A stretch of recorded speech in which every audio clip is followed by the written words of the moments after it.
largely, I think the Twin Towers have sort of overshadowed the other impact zone of that day. But we know that a plane went into the Pentagon as well, right into the heart of the nerve center, the place where the intelligentsia of our American military do the fine work that they do to keep us safe and free. And we have with us today a woman who was in that building at the very time that the plane impacted, and she's here to tell us her story. Colonel Debra Shattuck.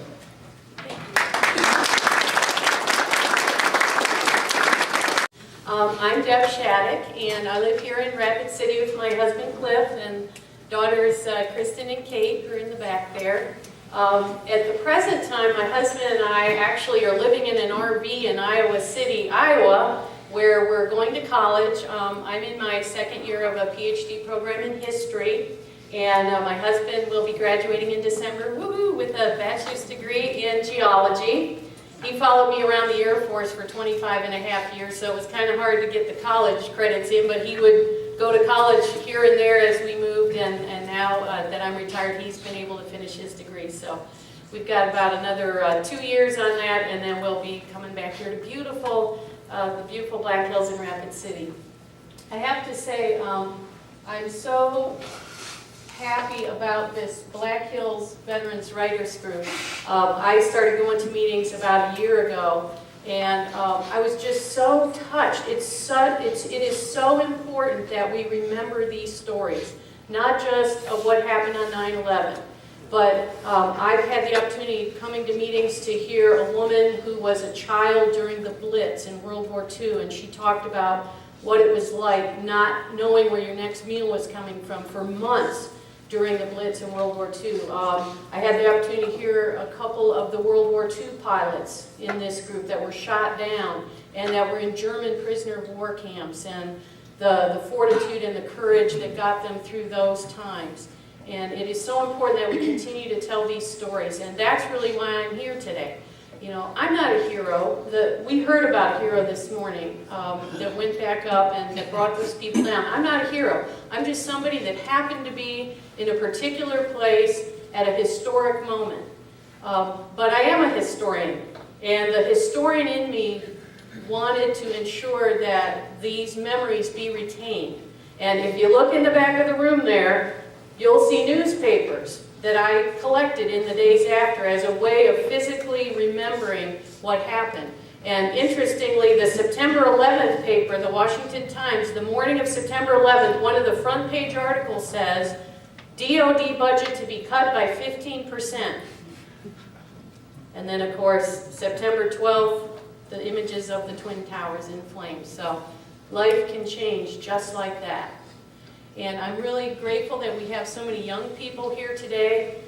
They need to hear these stories. 9/11 was the Pearl Harbor of our generation as far as I'm concerned.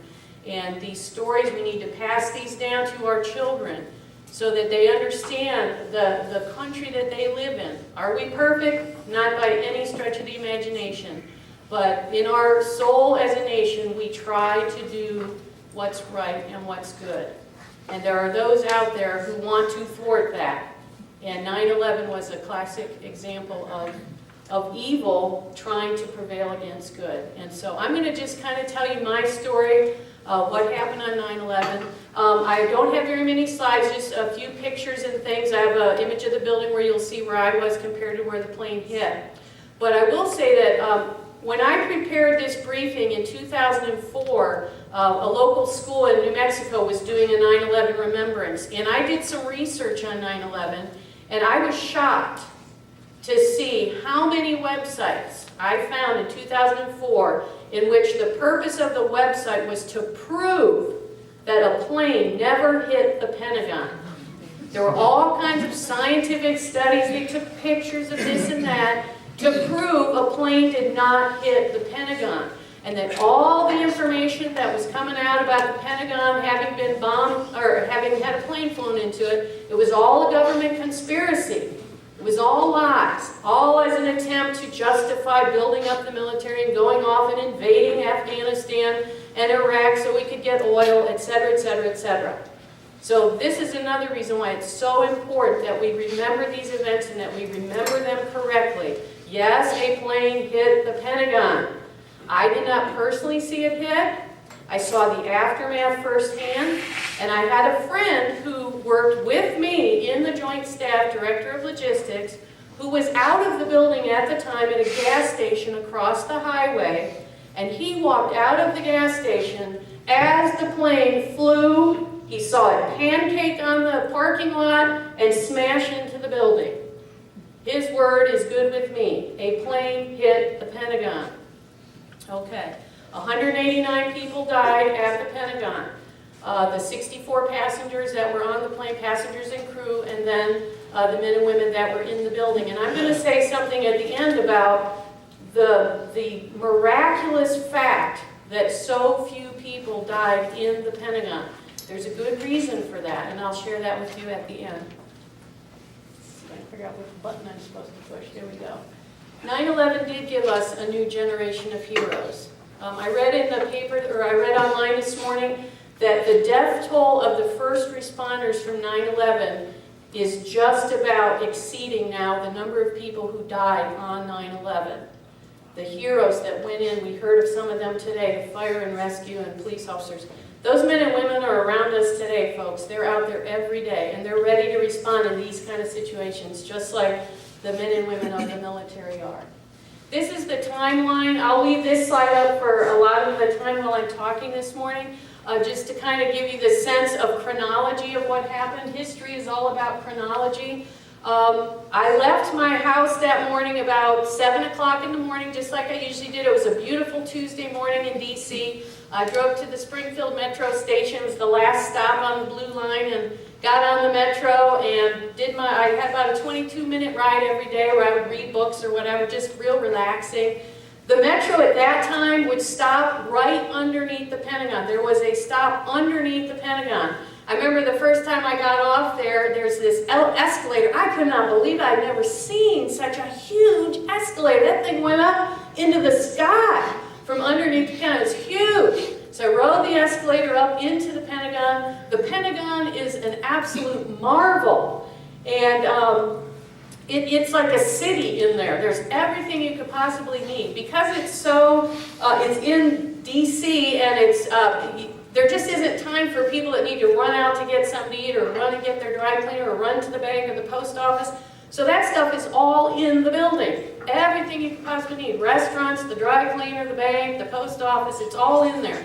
And I forget the exact number of people that work in the Pentagon, but it's well over 10,000 people work in the Pentagon on any given day.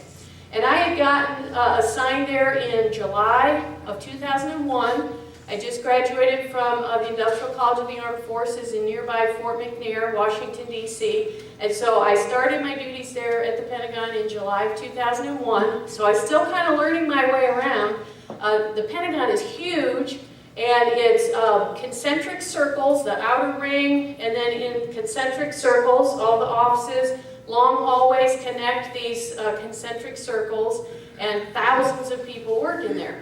But it's a maze. You practically need to drop breadcrumbs to find your way from the Metro to the office. But I was learning my way around. I knew how to get from here to there. Get into the office about 7:30.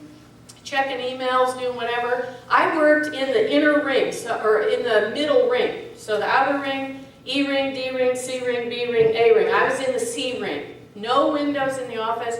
In fact, the office is about this size. And it was subdivided with cubicles and things. And there were about 30 to 40 of us that worked in that particular office for the Joint Staff Director of Logistics. And at about 8:30 a.m., my realtor called me, and she said, "Good news, Deb, the bid that you put in to buy the house has been accepted." So yay, 8:30, of the house we bid on 2 days earlier, we found out that yes, we were going to be homeowners in this area. So that was real exciting. Well, just a few minutes later, at 8:45 a.m., my boss, who's an Army colonel, came out of his office and said, "Hey, you guys, you need to come in here and see this." And he took us in his office, and he had a small television in there tuned to CNN, and we were watching the images of the first plane hitting the World Trade Center. And I'm looking at that, and I'm remembering way back in the recesses of my mind that a small plane had hit the Empire State Building, back I think in the 20s or 30s, and I'm looking at it and thinking, oh my gosh, has history repeated itself? How can this be? And so as we're watching it, the second plane hits.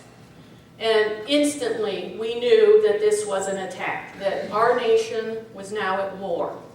I mean, you just knew it when that second plane hit. And that happened at 9:03. So now both towers have been hit, and somebody, I forget, we had a group of about 8 of us in this office, and someone said, do you think they'll hit the Pentagon?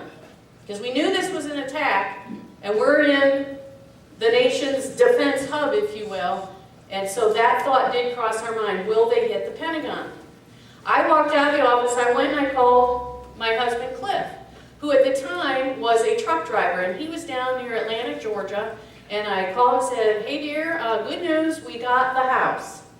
And oh, by the way, you need to get to a truck stop, because you need to see what's going on in New York City. And I said goodbye and hung up. Just a few minutes later, at about 9:45, we're back in the office watching the TV, and I heard this thud. It sounded like somebody had dropped something really heavy on the ceiling above us. And I said, what's that? And nobody else had heard that. But within 1 minute, on the TV, the announcer says, we're cutting away to a live report at the Pentagon. And the next thing we know, Bill Michalashevsky says, we have an unconfirmed report of an explosion at the Pentagon. And we're in the Pentagon. I mean, we're watching this on TV. That was pretty surreal. Whoops, I went the wrong way. Let me try again here. Now, we don't know that this is what's going on the outside of the building. All we know is there's an unconfirmed report of an explosion at the Pentagon. Myself and another Air Force Lieutenant Colonel, we walked to the door. It's like from here to there. We go to the door and open the door of this long hallway out to the main ring where we knew that's where we'd be evacuating because there's no other doors, no other exits. We got one way out. And so I opened the door and there's all these people running back towards us saying, they want us to clear the hallways. Get out of the hallways, go back in your offices. And I'm thinking, 2 planes hit the World Trade Center. Somebody's attacking the Pentagon right now. Do we really want to be in this windowless office with one exit? Not really, but military training kicks in, we come back into the office, because that's what we've been told to do. Well, about 30 seconds later, evacuate, evacuate. The call goes out to evacuate. I can't tell you how many times I was so proud to be in the military that day. Just the way that the training kicked in, the peace, the calmness, there was no panic. As soon as the call to evacuate went out, everybody in that office space went back to their classified computers, shut them down, closed off the secret and top secret safes, because as far as we knew, this building was under attack. We didn't assume it was planes. We assumed there were people in that building trying to infiltrate it. And so our training kicked in, turn off the computers, make sure they can't get any of the classified information. And then we began to evacuate the room. So we start going out, and I remember I walked out into the hall, and something inside me just said, don't leave yet, you need to go back in there and just make sure everybody's out. And I don't know why that is, something told me, don't leave, go back in. So Lieutenant Colonel Mike Giroux and I, we kind of went around in the room, yelled out, is everybody out, is everybody out? When we were satisfied that everybody was out, he and I went out and he spun the cipher lock and we locked down the J4 and we left. So we walked down this long hall and we get to the outer ring, the E ring, that's where the exit doors are. And our exit, let me see if I can give you some bearings now. That's the other picture from across the highway there. Okay, this shows you where the plane hit, where it says impact point, and where my office is. And if you're not too far back, this is the outer ring, the D ring, the C ring, the B ring, the A ring. So I'm in the C ring right here, the hallway's right here, and here's where the plane hit. As I made that right turn out of this long hallway, this woman comes by me and she is covered in ashes from head to toe and she's crying. And to this day, I do not know how that woman got all the way over around, because that, I mean, it looks small on the screen. That's a huge building. So somehow from the time where we were told to evacuate, she got all the way around from where the impact point was, covered in ashes, and she's exiting now out these doors. There's a set of doors right here, and right above those doors is the office of the Secretary of Defense, the Chairman of the Joint Chiefs of Staff, and I don't know how many other 4-star generals and high-ranking DoD officials. And we are evacuating out the doors right under their offices.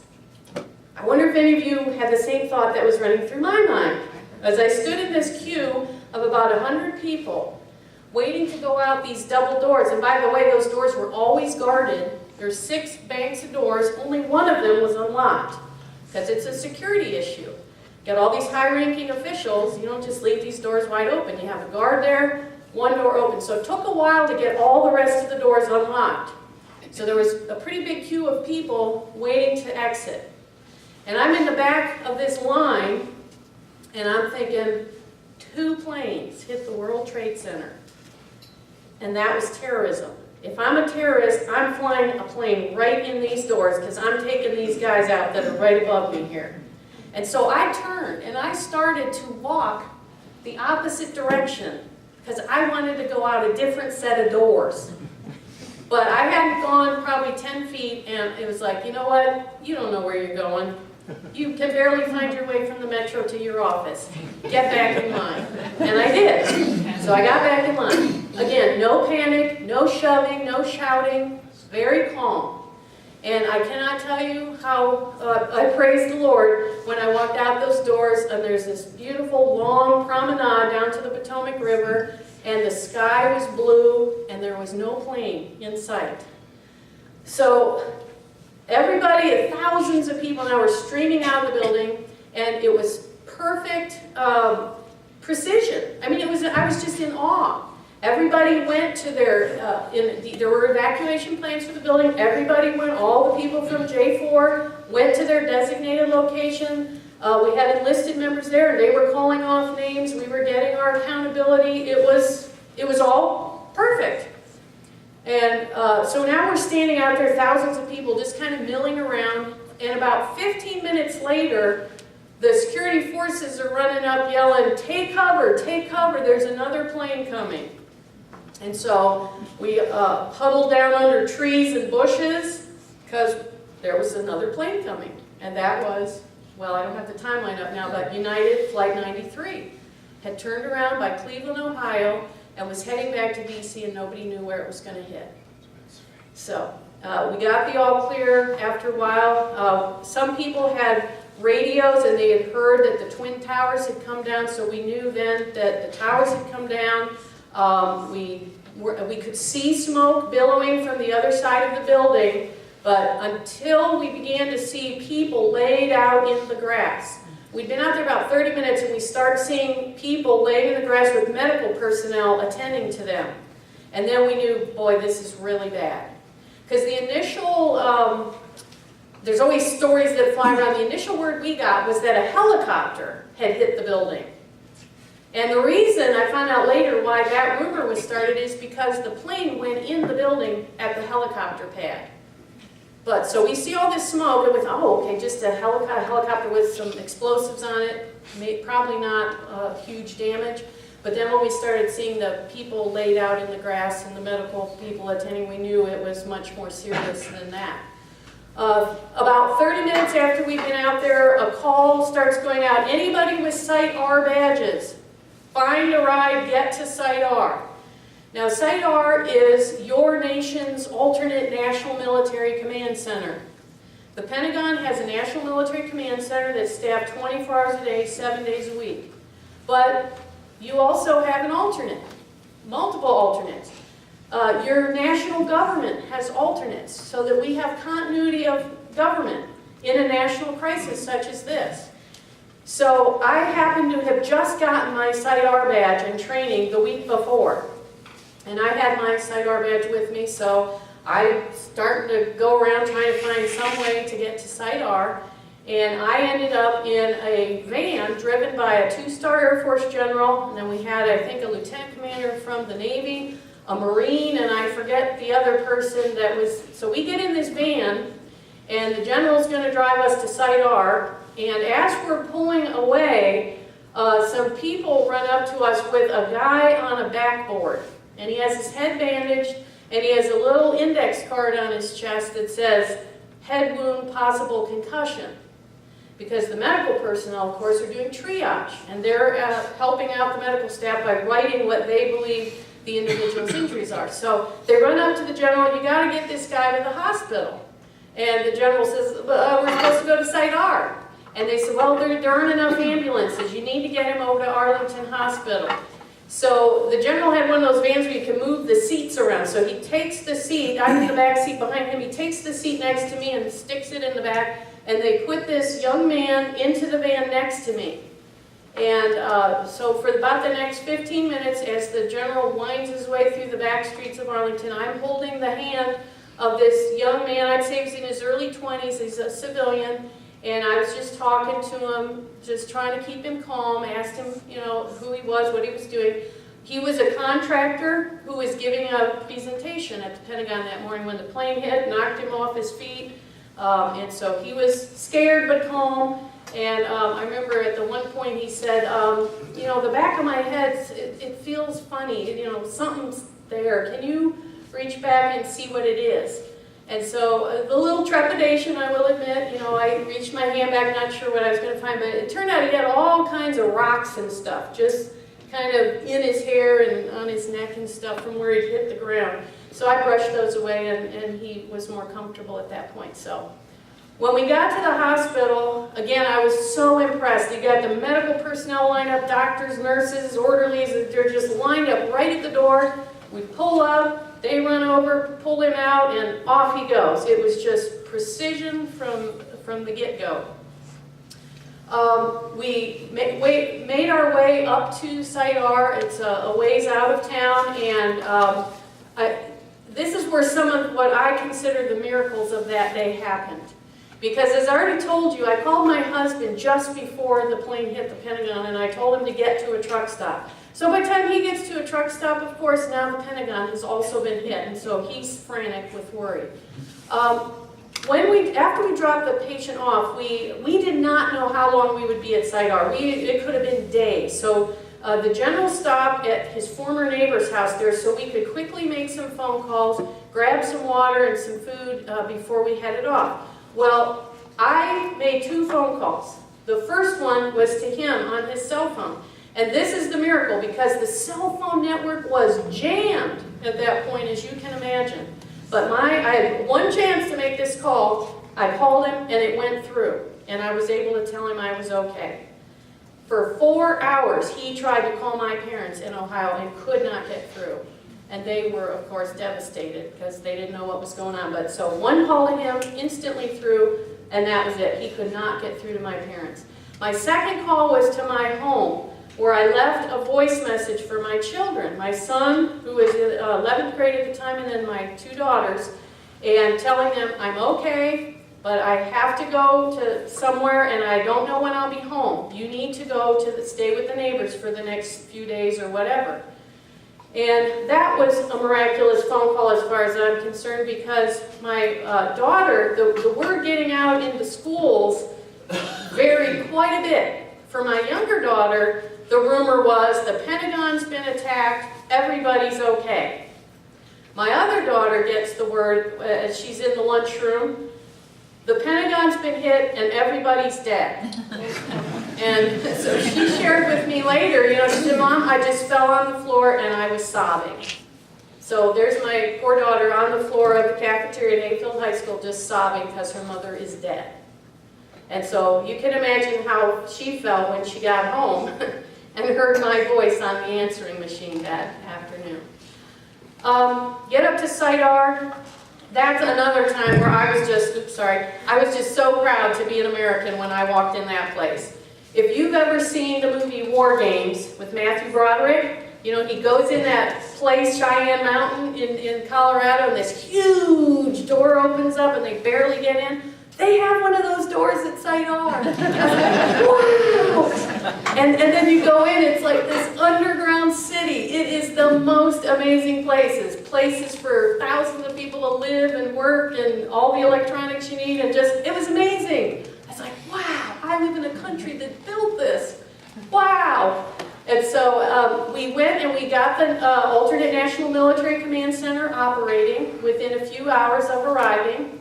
Now, as it turned out, though, because of the courage of a bunch of folks at the Pentagon, they never left their post in the National Military Command Center. I mean, the place was billowing with smoke. They stayed on the job. The National Military Command Center never shut down. So by about 8:30, 9 o'clock that night, we were told we can go ahead and shut down the Site R alternate. And so we were then able to make our way home. So from 7 o'clock in the morning, when I had left that beautiful sunny Tuesday morning, I got home about 11 p.m. And needless to say, I was exhausted. Brought my kids home from the neighbors very gratefully. And I'm getting ready to go to bed that night.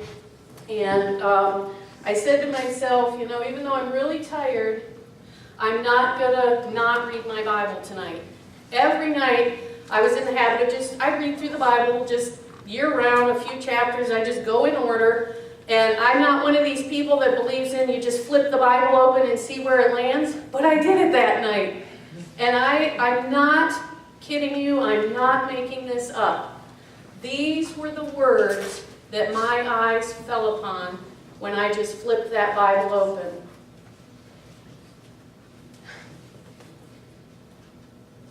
Do not fret because of evildoers, nor be envious of the workers of iniquity, for they shall soon be cut down like the grass and wither as the green herb.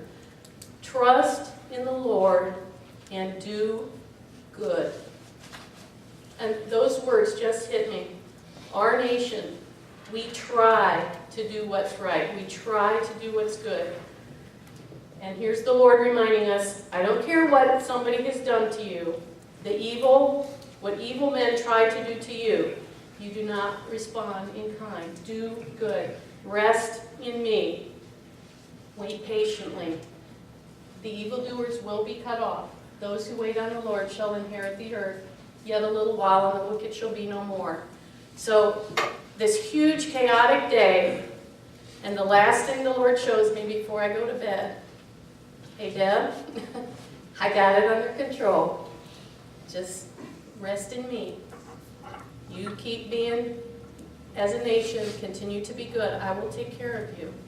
And that was just such a wonderful message from the Lord, and I consider that sort of another miracle of that day. Donald Rumsfeld, Secretary of Defense, they're not shutting us down. So bright and early the next morning, I'm back on the Metro, going to work, September 12th. This is what the building looked like in the aftermath. And I remember the Pentagon exit of the Metro was shut down from that moment on. So we stopped at the exit before the Pentagon. And I remember as we got off the Metro, the car just erupted in applause for us. All the uniformed men and women getting off now to make the walk to the Pentagon. And just over the course of the weeks, people would come up to us, thank you for your service, thank you for your service. And one of my coolest memories of all this was at the Pentagon itself. In the following weeks, letters were pouring in and posters from school kids. And I remember even quilts. People were making quilts and sending them to the Pentagon, and then they started hanging them on all the walls at the Pentagon. So as we would walk into work, we were working very long hours, as you can imagine, in the aftermath. And I'm going by reading these letters from school kids across the country, whoever, just writing, thank you so much for your service, thank you so much for your service. And it just was so uplifting. And so we obviously we just then got the logistics piece of the response down in the next few days. But now in closing, I promised I'd say something about really how amazing it is that so few people at the Pentagon were killed. And I need to say, by the way, those people aren't dead. I don't want you to think I'm putting a really gross pictures. These are pictures of soldiers in Afghanistan, Iraq, Desert Storm. I'm not sure where they're from, but they're just finding anywhere they can sleep. And my message, again, is this was especially for the young kids. Freedom's not free. You know, there's people out there sacrificing for you to keep this nation free. But what I want to say about the other miracle of the Pentagon is that you figure if there's 10,000 people in the Pentagon, then each of those 5 parts of the Pentagon will have about 2,000 people in it minimum. So thousands of people could have died at the Pentagon that day. But what happened is that the plane hit at an area which was between a wing that had just been renovated and a wing that was just getting ready to be renovated. They had just opened, after a year-long renovation, this other wing, and people were just beginning to move back into it. And oh, by the way, that renovation put blast-proof glass in, put beefed-up support beams.